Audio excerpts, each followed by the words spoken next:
فرحة عارمة وكبيرة جدا لكل اليمنيين بفوز الملاكم اليمني الشهير نسيم حميد بخوضه أول نزال عالمي في مسيرته، ويفوز فوزا ساحقا على الملاكم التشيكي.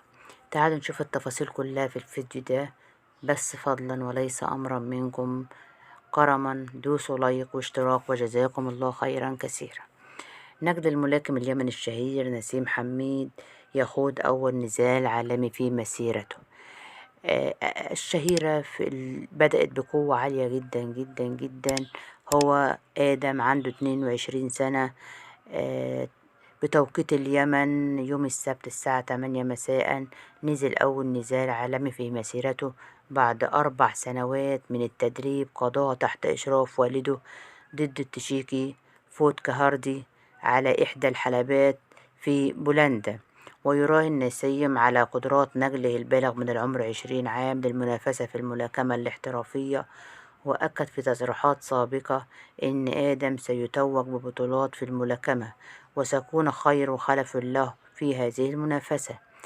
وبسط حميد 46 عام سيطرته على بطولات الملاكمة في وزن الريشة خلال تسعينات القرن الماضي، وحقق الانتصار في 35 نزال متتالي قبل أن يخسر أمام المكسيكي ماركو باريرا. وحقق حميد فوزا بعد تلك الهزيمة، لكنه فضل الاعتزال، وذلك في عام 2001، ووضع حدا لمشواره المميز.